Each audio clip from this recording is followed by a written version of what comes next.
नमस्कार, बहुत बहुत स्वागत है आपका बुलेटिन में। मैं हूं आपके साथ राजश्री धबाई। तो चलिए बुलेटिन की शुरुआत करेंगे अहम खबर के साथ। तो उत्तर प्रदेश विधानसभा चुनाव अब अपने अंतिम दौर में पहुंच गया है। अंतिम चरण का मतदान 7 मार्च को कराया जाएगा। चुनाव प्रचार में राजनीतिक दलों ने अपनी पूरी ताकत झोंक दी है। प्रधानमंत्री नरेंद्र मोदी, केंद्रीय गृह मंत्री अमित शाह, सपा प्रमुख अखिलेश यादव, कांग्रेस नेता राहुल गांधी और प्रियंका गांधी वाराणसी में डेरा डाले हुए हैं। वहीं समाजवादी पार्टी के संरक्षक मुलायम सिंह यादव आज चुनाव में दूसरी बार चुनाव प्रचार के लिए उतरेंगे। वो जौनपुर में जनसभा को संबोधित करेंगे।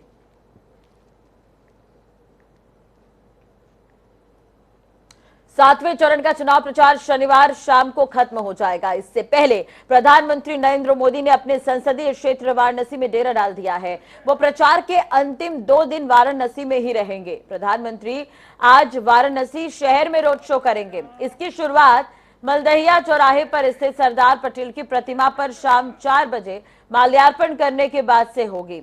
रोड शो लहुराबीर, कबीर चौरा, लोहाटिया, बुलानाला, मेदागिन चौक, विश्वनाथ धाम, बास फाटक होते हुए गोदौलिया पर जाकर खत्म होगा। रोड शो वाराणसी के 3 विधानसभा क्षेत्र कैंट, शहर उत्तरी और शहर दक्षिणी से होकर गुजरेगा। प्रधानमंत्री का श्री काशी विश्वनाथ मंदिर में दर्शन पूजन का भी कार्यक्रम है। प्रधानमंत्री दशाश्वमेध घाट पर होने वाली नित्य संध्या गंगा आरती में भी शामिल हो सकते हैं।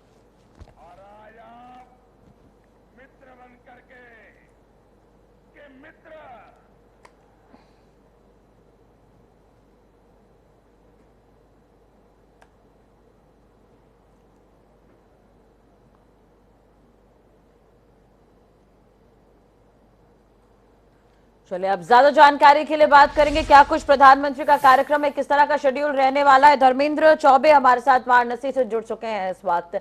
धर्मेंद्र, आपसे ही समझना चाहेंगे, आज सीएम का रोड शो भी है और यहाँ पर एक तरह से बीजेपी का शक्ति प्रदर्शन, चुनाव जो है अंतिम चरण में, अपने किस तरह की तैयारी वहां पर नजर आ रही है?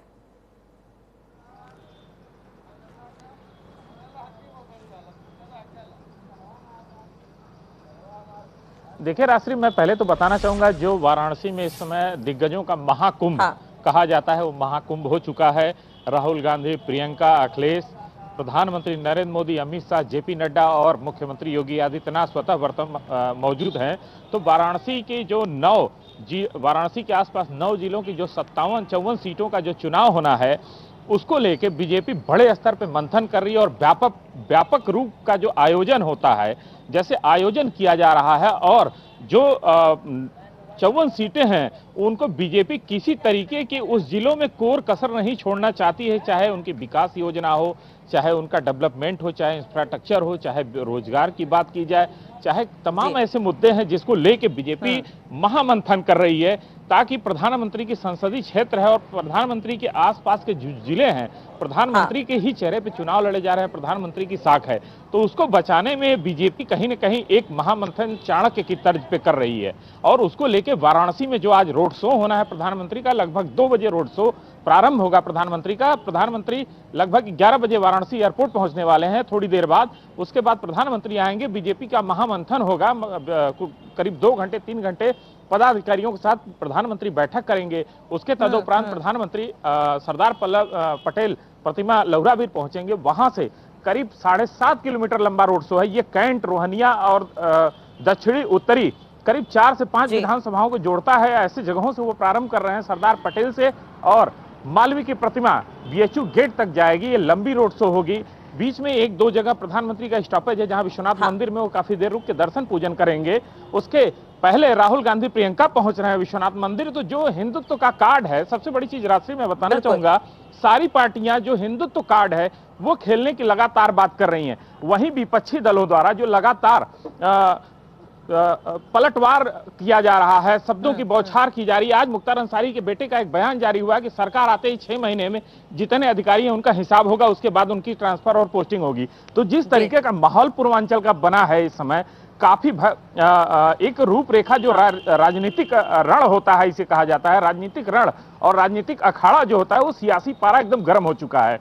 अब देखने वाली बात यह होगी कि 7 तारीख का मतदान किसके लिए भारी पड़ेगा और किसके लिए हल्का, ये तो जनता ही तय करेगी। राशि वाकई, और जो अंतिम 2 चरण रहे हैं धर्मेंद्र, उस पर अगर हम नजर डालें तो प्रधानमंत्री मोदी के लिए और मुख्यमंत्री योगी के लिए ये दोनों काफी इंपॉर्टेंट 111 सीटें हैं, 57 सीटों पर वोट डाले जा चुके हैं, लेकिन अभी 54 सीटें बाकी हैं जिन पर ये वोट डाले जाएंगे और सारे पूर्वांचल के इलाके हैं जिसमें गोरखपुर और वाराणसी महत्वपूर्ण सीटें, इसलिए ये हॉट सीट हो जा रहा है या हॉट चरण भी कह सकते हैं इसे। चलो इस पर नजर बनी रहेगी धर्मेंद्र। लेकिन दूसरी तरफ अगर हम बात करें, तमाम दिग्गज पहुंच रहे हैं, कहीं ना कहीं अमित शाह भी पूरी ताकत दिखाते यहाँ पर नजर आ रहे हैं, मोदी खुद पहुंच रहे हैं, योगी खुद प्रचार कर रहे हैं, दूसरी पार्टियां भी प्रचार कर रही है, तो प्रशासन की तरफ से कितनी तैयारी है वहां पर?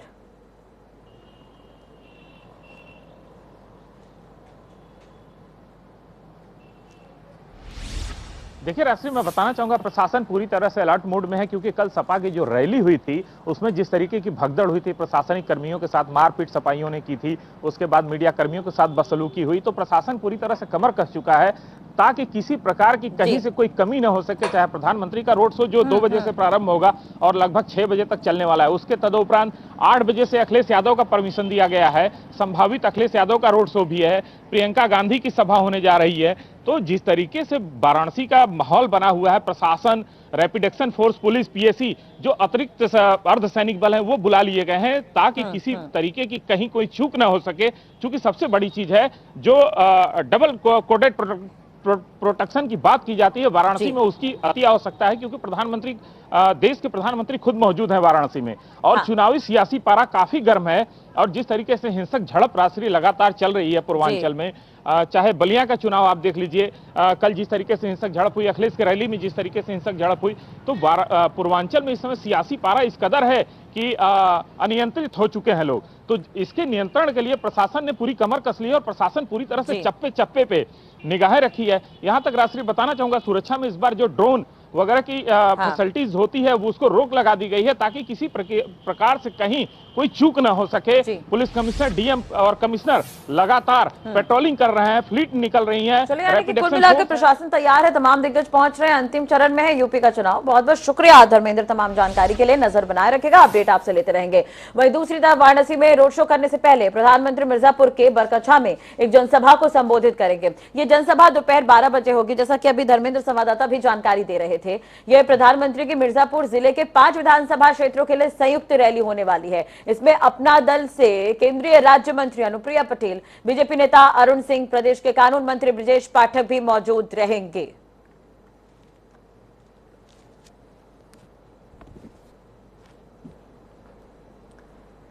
वही रक्षा मंत्री राजनाथ सिंह का भी कार्यक्रम तय है। 11:30 में जौनपुर के मल्हनी में जनसभा करेंगे। 1:15 में चंदौली के सकलडीहा में जनसभा होगी।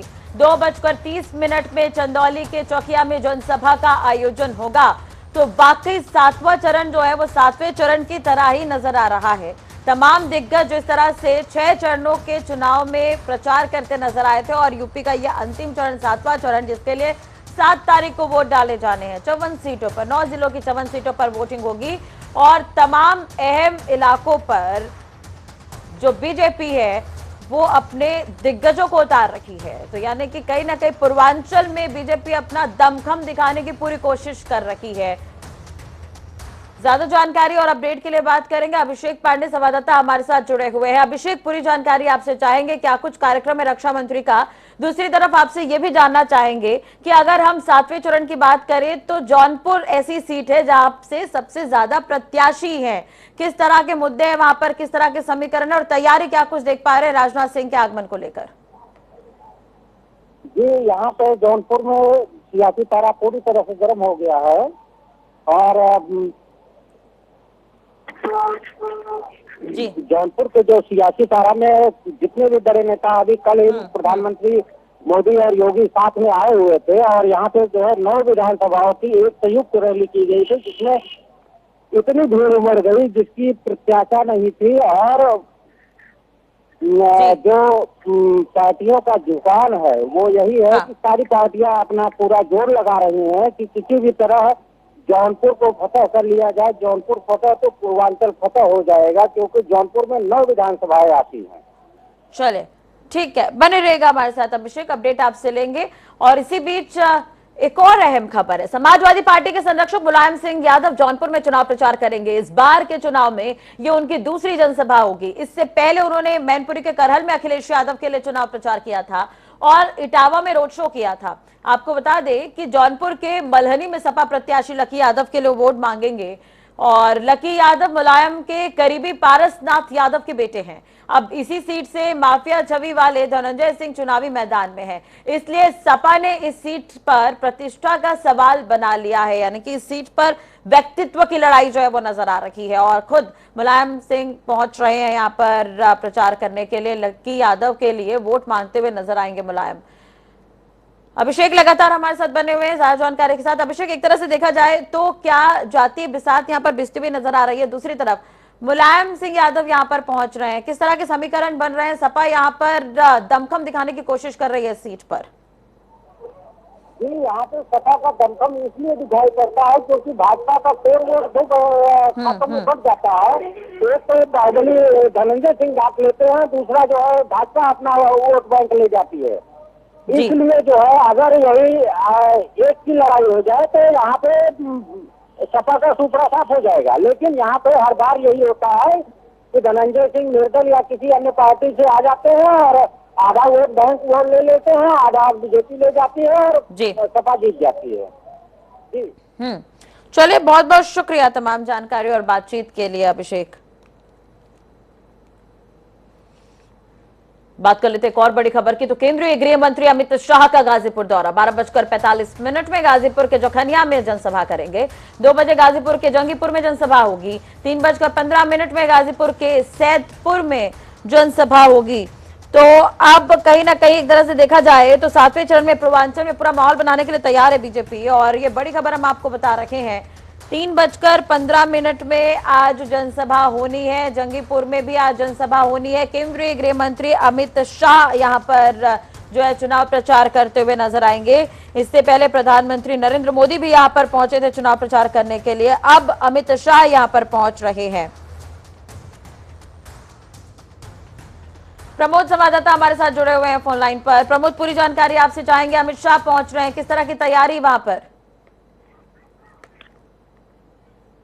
जी, आपको बताऊं, यहाँ जहाँ पे हम खड़े हैं वो सैदपुर का इंटर कॉलेज के प्रांगण में इस समय मैं खड़ा हूँ, जहाँ पर 2 बजे यहाँ पे कार्यक्रम होना है अमित शाह का। और जो पहला कार्यक्रम है वो जकिया के अलीपुर मंडरा जो राज बनवासी के पक्ष में वो जनसभा को संबोधित करेंगे। इसके बाद जंगीपुर में रामनरेश कुशवाहा के पक्ष में वो यहाँ जनसभा को संबोधित करेंगे। इसके बाद जो है कि 2 बजे यहाँ पे इसी inter college town national inter college में अमित शाह आएंगे और यहाँ पे जनता को संबोधित करेंगे। आपको बताऊं कि ये राजनीति के चाणक्य माने जाने वाले अमित शाह जो है कि जकिया के अलीपुर मंडरा में जो है कि 2017 में जो गठबंधन की सरकार थी, सपा और सुपा सपा का जो गठबंधन का सरकार था, उसमें वो 2017 में जनता को संबोधित किए थे। तो उनका जो है कि त्रिवेणी राम विधायक चुन करके विधानसभा में पहुंचे थे। इसके बाद ये दूसरी बार यहाँ पर जो है कि जकिया में वो पहुंच रहे हैं। इसके बाद जो है कि जनता को संबोधित करेंगे और जनता को जो है कि प्रेरित करेंगे कि उनकी सरकार बने। जी चलिए, बहुत बहुत शुक्रिया प्रमोद तमाम जानकारी और बातचीत के लिए। तो कांग्रेस भी अपना दमखम दिखा रही है। कांग्रेस महासचिव प्रियंका गांधी का आज कार्यक्रम है। 1 बजे काशी विश्वनाथ मंदिर में पूजन करती हुए नजर आएंगे और आपको बता दें कि 3 दिवसीय दौरे पर यहां पर प्रियंका गांधी वाड्रा है। 2 बजे पिंडरा में उनकी जनसभा होगी। प्रियंका गांधी यहां पर कहीं ना कहीं वोट की अपील करती हुए नजर आएंगी जनसभा के माध्यम से। तो 2 बजे पिंडरा में जनसभा होगी प्रियंका गांधी की। तो लगातार आपको बता दें कि प्रियंका गांधी 3 दिनों तक काशी में है। 7 तारीख को वोट डालने से पहले, मतदान से पहले, जो मतदान होना है अंतिम चरण का, उससे पहले प्रियंका गांधी जो है वो पूरा दमखम दिखाती नजर आ रही है। इससे पहले वाराणसी पहुंची थी प्रियंका गांधी। कबीर चौरा मठ, जिसे मोदी के लिहाज से अगर देखा जाए तो काफी अहम है ये जगह, जहां से प्रियंका गांधी ने एक संदेश देने की कोशिश की थी। अब 7वें चरण का चुनाव चल रहा है और कांग्रेस भी जो है दमखम दिखाती नजर आ रही है। प्रचार से पहले प्रियंका गांधी ने ताबड़तोड़ जनसभाएं भी की है, रैली भी की है। तो उत्तर प्रदेश में आपको बता दें कि कल 6ठे चरण का मतदान हुआ, उसके बाद अब 7वें चरण की बारी है। जब से 6ठे चरण का मतदान शुरू हुआ है, प्रियंका गांधी काशी के आसपास के इलाकों में ही नजर आ रही हैं चुनाव प्रचार करते हुए। वही समाजवादी पार्टी के राष्ट्रीय अध्यक्ष अखिलेश यादव भी आज वाराणसी में रोड शो करेंगे। उनका काशी विश्वनाथ मंदिर में पूजा पाठ का भी कार्यक्रम है। तो तमाम दिग्गज काशी पहुंच रहे हैं तो पूजा पाठ करने भी पहुंच रहे हैं। अखिलेश यादव का रोड शो उत्तरी, दक्षिणी और कैंट विधानसभा क्षेत्र में होगा। इस दौरान उनके साथ इन विधानसभा क्षेत्रों के प्रत्याशी भी विजय रथ पर सवार होंगे। अखिलेश यादव का रोड शो रात 8 बजे से 10 बजे तक होगा। ये रथ यात्रा चौराहे से शुरू होकर गिरजाघर चौराहा पर जाकर खत्म होगा। रोड शो खत्म होने के बाद अखिलेश यादव श्री काशी विश्वनाथ मंदिर दर्शन पूजन के लिए जाएंगे। इससे पहले वो मऊ के कोपागंज में सुबह 11:30 बजे घोसी, मधुबन, मोहम्मदाबाद और सदर विधानसभा क्षेत्र में कार्यकर्ताओं के साथ बैठक भी करेंगे। सीएम योगी आदित्यनाथ का कार्यक्रम तय बताया जा रहा है। 11 बजे चंदौली के सैयद राजा में जनसभा होगी। 12 बजे मिर्जापुर में रहेंगे सीएम योगी और प्रधानमंत्री की जनसभा में शामिल होंगे। 2:15 में जौनपुर के मुंगाराबाद शाहपुर में जनसभा होगी। 3:15 में जौनपुर के जफराबाद में जनसभा होगी। 4:15 में जौनपुर के मड़ियाहू में जनसभा होगी। वाराणसी में रात्रि प्रवास करेंगे सीएम योगी।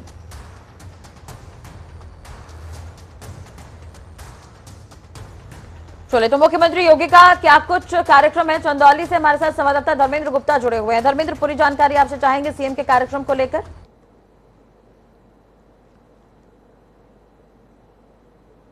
धर्मेंद्र, क्या आपको मेरी आवाज मिल रही है? चलिए, शायद संपर्क नहीं हो पा रहा, दोबारा बातचीत करने की कोशिश करेंगे। तो योगी आदित्यनाथ भी आज चुनाव प्रचार करते हुए नजर आएंगे और रैलियों में शामिल होंगे। मोदी के कार्यक्रम में भी यहां पर शामिल होंगे।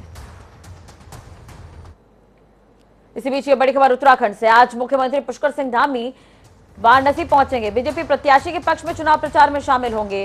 राष्ट्रीय अध्यक्ष जेपी नड्डा भी वाराणसी में मौजूद हैं। तो मुख्यमंत्री धामी जेपी नड्डा से मुलाकात भी करेंगे। प्रधानमंत्री के रोड शो में भी उत्तराखंड के मुख्यमंत्री शामिल रहेंगे। तो एक तरह से उत्तराखंड में मतदान के बाद से ही बीजेपी जो खेमा है वो कहीं ना कहीं यूपी में काफी नजर आ रहा है, क्योंकि अंतिम चरण में है, अंतिम पड़ाव में है चुनाव प्रचार यूपी में और 7वां चरण है, अंतिम मतदान भी होना है। इसे देखते हुए उत्तराखंड के भी तमाम दिग्गज यहां पर यूपी में ताकत झोंकते नजर आ रहे हैं और बीजेपी के पक्ष में प्रचार चल रहा है।